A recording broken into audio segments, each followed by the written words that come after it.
Minä, Robert Gabriel Mugabe vannon, et olen Zimbabwele ustav ja jään talle truuks ning järgin Zimbabwe seadusi. Enne kui Robert Gabriel Mugabe sai Zimbabwe juhiks, oli ta vaikne õpetaja, kes kasvas üles valgete asunike kontrolli all oleva valitsuse all. Ta sündis 21. veebruaril 1924 aastal Kutamas ühes katoliku missionis Lõuna-Rhodeesias. Seda riiki nimetatakse nüüd Zimbabweks. Mugabe kuulus Shona rahvusrühma, mis on riigi suurim etniline grupp. Tema isa, Gabriel, oli puusepp. Tema ema Bona õpetas kristlikku usku missionis. Sel ajal oli Lõuna-Rhodeesia Suurbritannia kontrolli all. Riigil oli oma kohalik valitsus, kuid võim oli koondunud väikese valge vähemuse kätte. Ulatuslikud maad anti valgetele põllumeestele, samal ajal kui paljud mustanahalised aafriklased jäid maast ilma ja neil polnud poliitilist võimu. See ebavõrdne süsteem sai pikale veninud vabadusvõitluse juureks. Mugabe lapsepõlv ei olnud kerge. Kui ta oli 6-aastane, tekkis tema isal probleem Kutama missiooni juhtivate preestritega ning pere pidi sunniviisiliselt kolima mitme kilomeetri kaugusel asuvasse külla. Lastele lubati siiski seal edasi õppida, nii et Mugabe kõndis iga päev pikka maad kooli. 1934 aastal suri tema vend Michael pärast saastunud maisi söömist. Varsti jättis nende isa pere maha ja alustas uut elu teise naisega. Ema pidi lapsi üksinda kasvatama. Ka katoliku preestrid aitasid Mugabel õppida. Ta oli vaikne, tõsine ja armastas lugeda.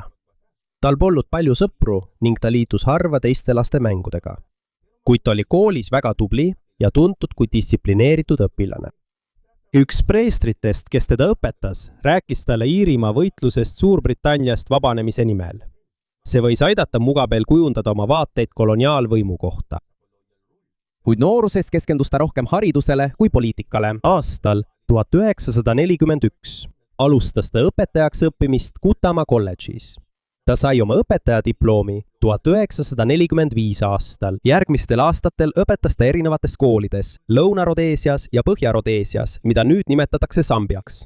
Ta jätkas ka ise õppimist. Aastal 1949 sai ta stipendiumi Lõuna-Aafrikas asuvasse Fort Hare'i ülikooli kolledžisse. Fort Hare oli oluline, sest see oli üks väheseid ülikoole piirkonnas, mis võttis vastu mustanahalisi Aafrika üliõpilasi. Paljud tulevased Aafrika juhid õppisid seal, sealhulgas Nelson Mandela. Mugabe õppis ajalugu ja inglise keelt ning lõpetas 1951 aastal. Seal olles tutvus ta üliõpilastega, kes olid vastu kolonialismile ja rassilisele diskrimineerimisele. Sel ajal hakkasid kogu Aafrikas tugevnema üleskutsed vabadusele. Pärast teist maailmasõda hakkasid paljud aafriklased küsima, miks juhivad neid endiselt Euroopa riigid. India vabanemine Suurbritanniast 1947. Aastal Tšöttesõda oli suureks inspiratsiooniks, kuid Lõuna-Aafrikas juhtus vastupidine. 1948 aastal ametlikult kehtestati apartheid, süsteem, mis eraldas inimesi nahavärvi järgi ning andis suurema võimu ja õigused valgele vähemusele. Mugabe nägi sellist diskrimineerimist, kui ta õppis ja töötas selles piirkonnas. Kuid ta ei saanud kohe aktiivseks revolutsionääriks. Suure osa 1950-ndatest jätkas ta õpetajana. Ta oli rohkem huvitatud õppimisest ja töötamisest kui poliitilise vähemuse juhtimisest. See muutus, kui ta läks 1958 aastal Ghanasse, kus Ghana oli just hiljuti Suurbritanniast iseseisvunud. See oli esimene riik Sahara-taguses Aafrikas, mis vabanes Euroopa koloniaalvõimust. Seda juhtis Kwame Nkrumah, juht, kes uskus, et aafriklased peaksid ise oma riiki valitsema ja üksteist koloniaalvõimu vastu aitama. Ghanas nägi Mugabe riiki, mida juhivad mustanahalised aafriklased. Seal sai ta veelgi enam innustust Aafrika natsionalismist. Aafrika natsionalism on veendumus, et Aafrika rahvad peaksid olema vabad ja ise oma riiki juhtima.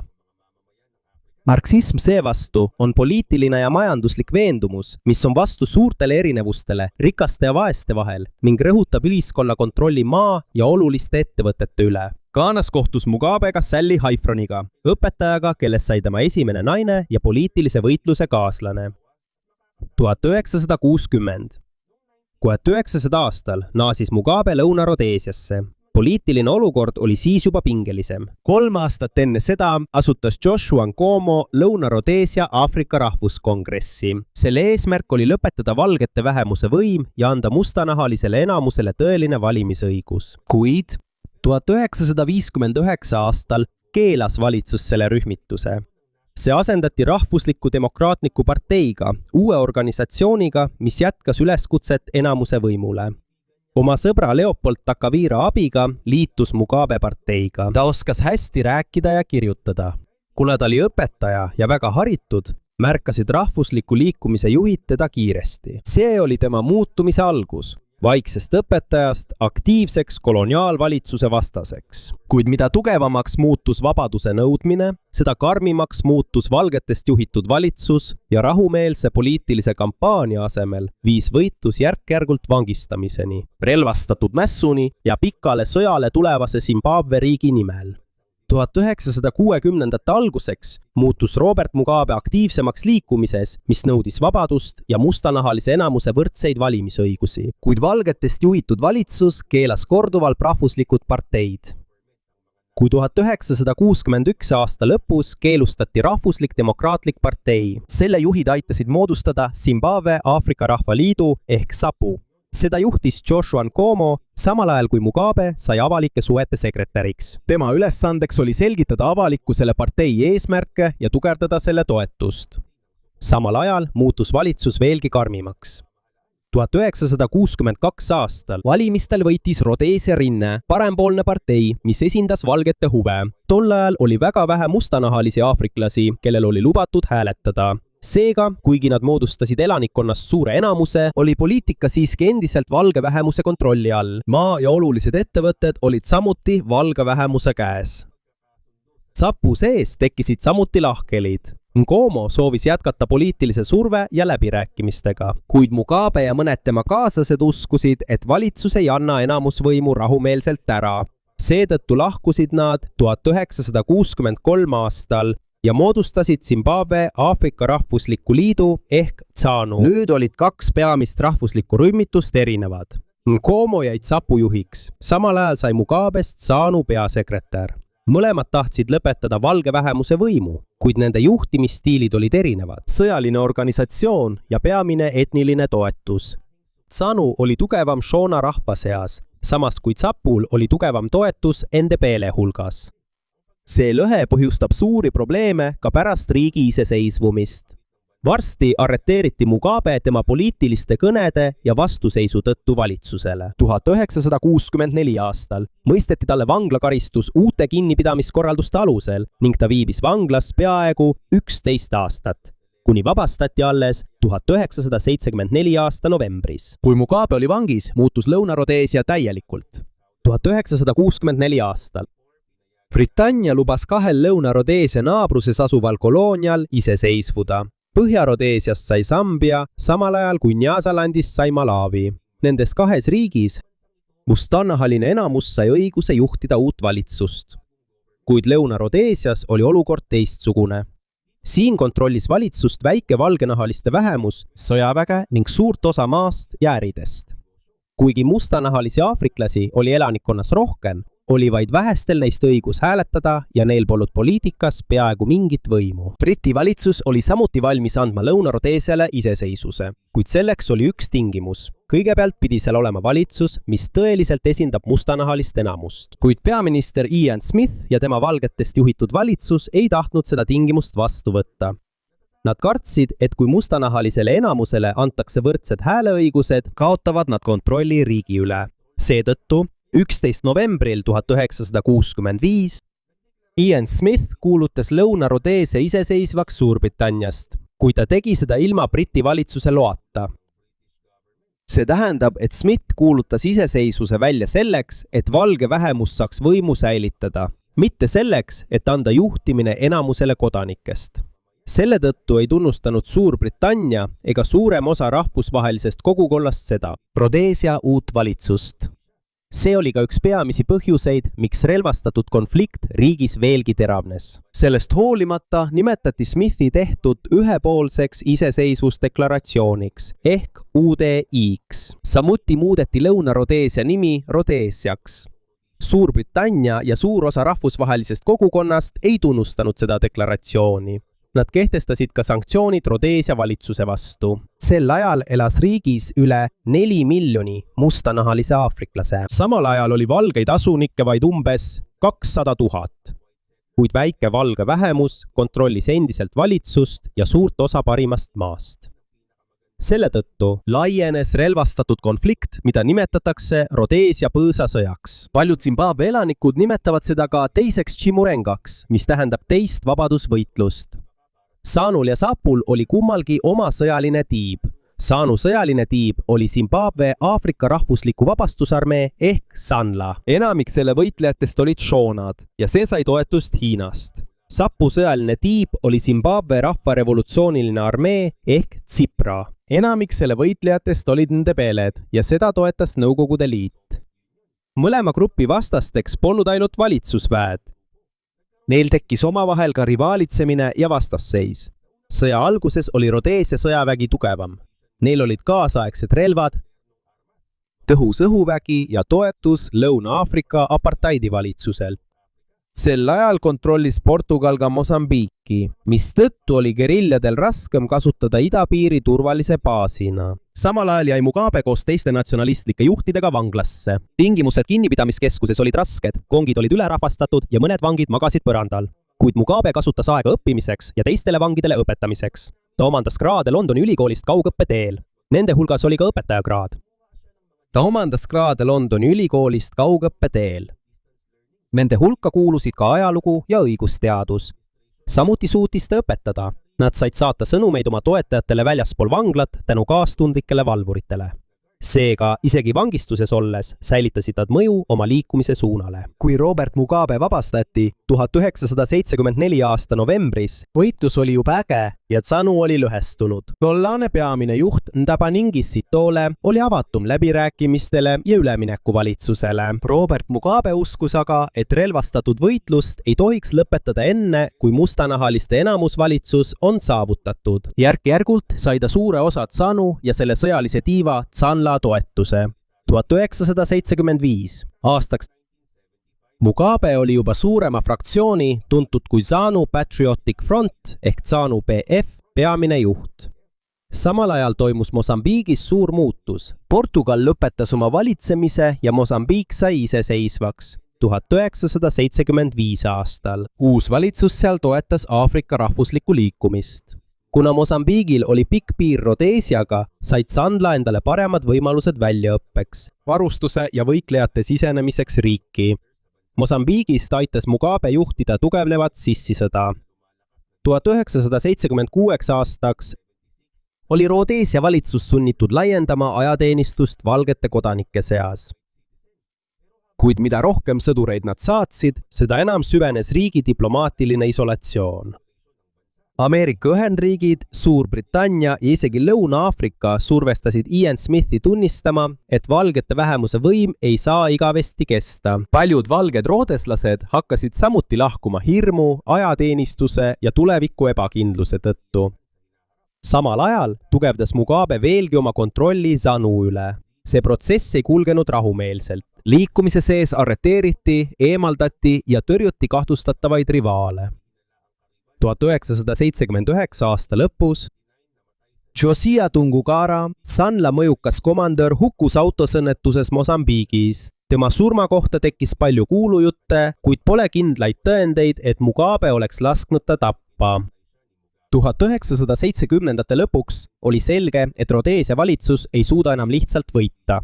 Valge elanikkond oli vähenenud, sõjakulud kasvasid ning rahvusvahelises kogukonnas polnud tal enam peaaegu ühtegi kindlat liitlast. Kuid ka geriljadel polnud samuti võimalik kogu riiki kohe vallutada. Kuna mõlemad pooled väsisid ja neil puudus selge viis võiduks, olid nad sunnitud läbirääkimistele lähenema. Ja järgmises etapis Mugabet ootas ees võitlus mitte ainult lahinguväljal, vaid ka valimistel, mis asetavad ta uue Zimbabwe kõrgeimale positsioonile. 1970-ndate lõpuks oli selge, et väike valge vähemus ei suuda enam Rhodesiat kontrolli all hoida. 1979 aasta septembris kogunesid Londonis Lancaster House'is Suurbritannia Rhodesia valitsuse ZANU, mida juhtis Robert Mugabe, ja SAPO, mida juhtis Joshua Nkomo. Mugabe kõhkles kokkuleppe sõlmimises, kuid oli selge, et sõda ei saa lõputult jätkuda. 21. detsembril nad allkirjastasid Lancaster House'i lepingu. See lõpetas Bushi sõja, ajutiselt tagastati Rhodesia Briti valitsemise alla ja määrati valimised enne täielikku iseseisvumist.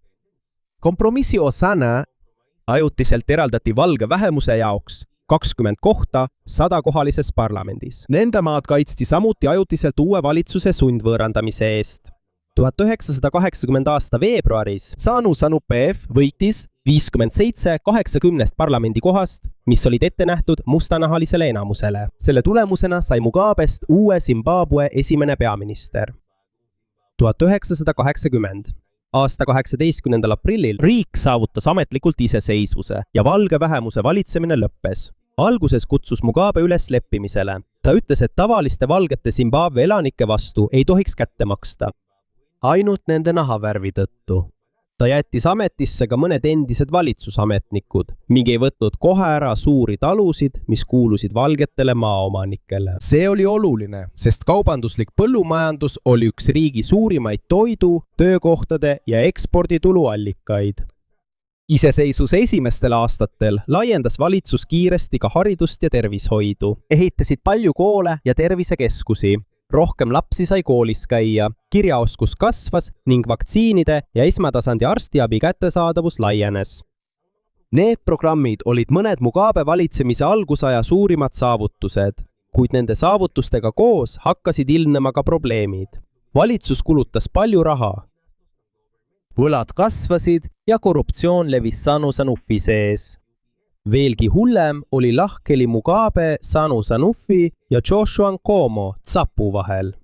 Mugabel oli tugev toetus shoonade seas. Samal ajal toetasid paljud Ndebeled Lääne-Zimbabwes Nkomot. Pärast iseseisvumist oli veelgi raskem ühendada endisi ZANU-ZANLA võitlejaid ja ZAPU-ZIPRA võitlejaid ühtseks rahvusarmeeks. Toimus relvastatud kokkupõrge, ülestõus ja süüdistused, et ZAPU liikmetel on varjatud relvi. Valitsus kasutas seda ettekäändena, et saata Matabelelandi eriline sõjaväeüksus. Seda nimetati 5. brigaadiks. Seda koolitasid Põhja-Korea sõjalised nõustajad ja see allus otse Mugabe valitsusele.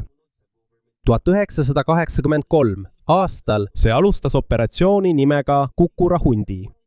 See sõna viitab esimesele vihmale, mis peseb ära kuiva mustuse enne tugevamat vihma.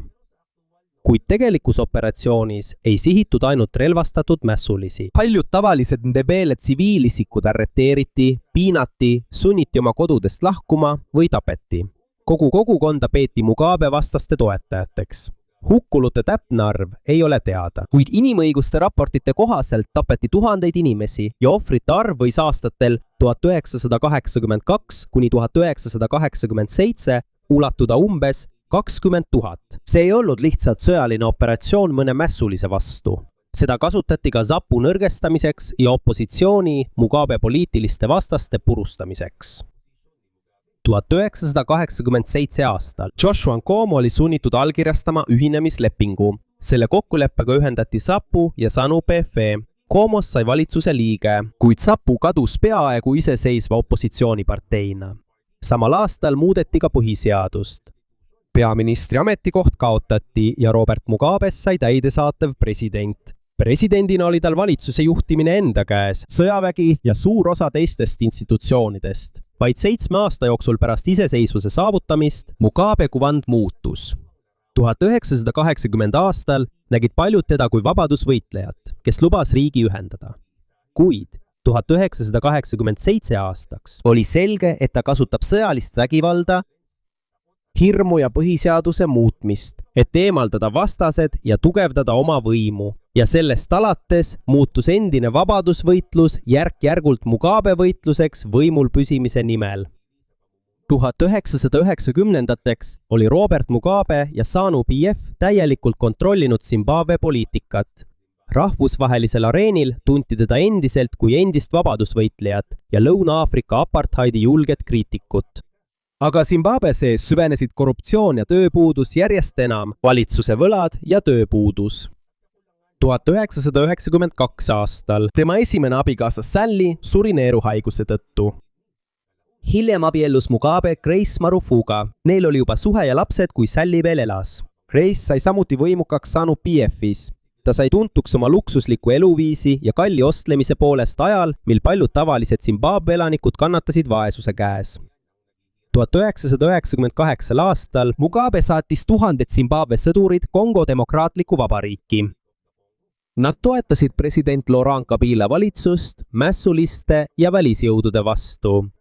Zimbabwe kulutas sellele sõjale palju raha. Paljud kodanikud olid vastu, sest polnud selge, kuidas nende riik sellest kasu saab, samal ajal kui nende enda majandus halvenes. Samal ajal muutus maaprobleem tõsisemaks. Juba koloniaalajast alates jäi suur osa parimast põllumaast väikese valge vähemuse kätte. Tõeline ja õiglane oli nõue jagada maad rohkematele mustanahalistele zimbabelastele, kuid umbes 2000 aastal valitsus alustas kiiret maareformi programmi. Paljud kommertsfarmid hõivati kiiresti. Mõned valged farmerid, mustanahalised farmitöölised ja poliitilised vastased teksti läbi, aeti minema või tapeti valitseva parteiga seotud rühmade poolt. Mitte alati ei saanud maad vaesed talupojad. Mõned suured farmid läksid sõjaväeohvitseridele ja kõrgetele ZANU-PF-i ametnikele. Paljudel uutest omanikel puudus kapital, väljaõpe, masinad ja varustus, et säilitada endist tootmistaset. Põllumajandustoodang langes ja kannatasid ka ettevõtted, mis sõltusid põllumajandusest. Majanduse kokkuvarisemise põhjuseks polnud ainult maareform. Siia hulka kuulusid ka korruptsioon, valitsuse liigne kulutamine, suur võlakoorem, nõrk majanduspoliitika ja investorite usalduse kadumine. Maailmapanga andmetel aastatel 1998 kuni 2008 Zimbabwe majanduse tegelik suurus vähenes peaaegu poole võrra. Kui kriis süvenes, tugevnes opositsioon. 1999 aastal asutas Morgan Tsvangirai demokraatliku muutuse liikumise ehk MDC. Ta oli varem ametiühingu juht ja sai Mugabe peamiseks vastaseks. 2002 aasta presidendivalimistel ametlikult kuulutati Mugabe võitjaks, kuid paljud vaatlejad ja inimõiguste organisatsioonid olid šokeeritud hirmutamise, vägivalla ja tõsiste probleemide üle valimisprotsessis. Zimbabwe suhted teiste riikidega halvenesid veelgi. Zimbabwe liikmesus Rahvaste Ühenduses peatati 2002 aastal valimiste kuritarvitamise süüdistuste tõttu. Kui peatamist pikendati, lahkus Zimbabwe vabatahtlikult organisatsioonist 2003 aastal. Samal ajal jätkas Zimbabwe dollari väärtus langemist.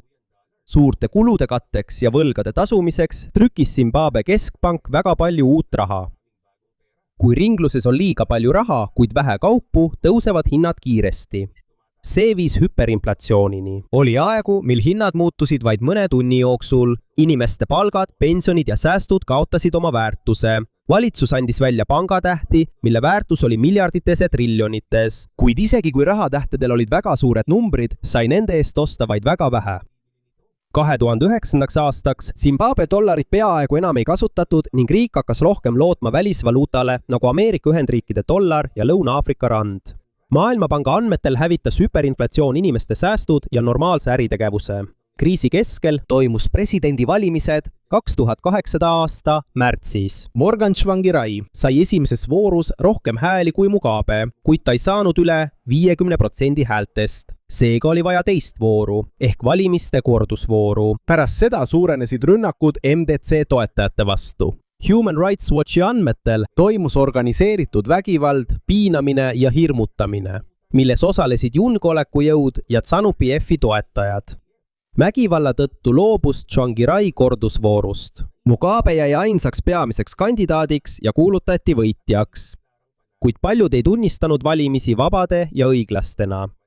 Rahvusvahelise surve all Mugabe nõustus võimu jagamise kokkuleppega, mille kohaselt jäi ta presidendiks samal ajal kui Tsvangirai sai. 2009. aastal peaministriks. Välisvaluuta kasutamine aitas ajutiselt inflatsiooni vähendada, kuid kuna Mugabe ja ZANU-PF säilitasid kontrolli sõjaväe üle, politsei ja valitsuse oluliste osade üle. 2013 aastal võitis Mugabe taas presidendivalimised. Tema vastased ütlesid, et valijate registreerimise ja valimisprotsessiga oli probleeme. Kahtlus valimisvabaduse suhtes ei kadunud kunagi. kuid nüüdseks oli suurem probleem tema vanus ja see, kes teda asendab. 2017 aastaks. Mugabe oli juba 93-aastane. ZANU-PF-i sees võitlesid 2 rühma võimu pärimise pärast. Esimene oli seotud asepresident Emmerson Mnangagwaga, kes oli Mugabe kauaaegne kaaslane. Teine rühm toetas Grace Mugabet, kelle mõju kasvas ja arvati, et ta tahab oma abikaasa asemele tulla. 2017 aasta novembris Mugabe eemaldas Mnangagwa ametikohalt. Sõjavägi nägi seda sammuna, mille eesmärk oli valmistada Grace ette võimu ülevõtmiseks. 2014 aasta novembris. Sõjavägi tegutses ja võttis kontrolli alla tähtsad kohad Harares. Nad ei nimetanud seda kohe riigipöördeks. Nad ütlesid, et nende sihtmärgiks on ainult Mugabe ümber olevad kurjategijad. Aga tegelikult pandi president koduaresti ja sunniti teda tagasi astuma. Alguses keeldus Mugabe, kuid kui ZANU-PF eemaldas ta partei juhi kohalt ja parlament alustas tema tagandamist, astus ta lõpuks novembris tagasi. 21. novembril lõppes 37 aastat kestnud valitsemine. Presidendiks sai Emmerson Mnangagwa. Mugabet ei pandud vangi ega võetud temalt täielikult ära tema vara ja hüvitisi. Talle lubati jääda Zimbabwesse ja ravida end teistes riikides. 6. septembril 2019 suri Robert Mugabe Singapuris 95-aastaselt. Tema keha toodi tagasi Zimbabwesse ja hiljem maeti ta Kutamasse, kohta, kus ta sündis. Tema pärandil on 2 poolt.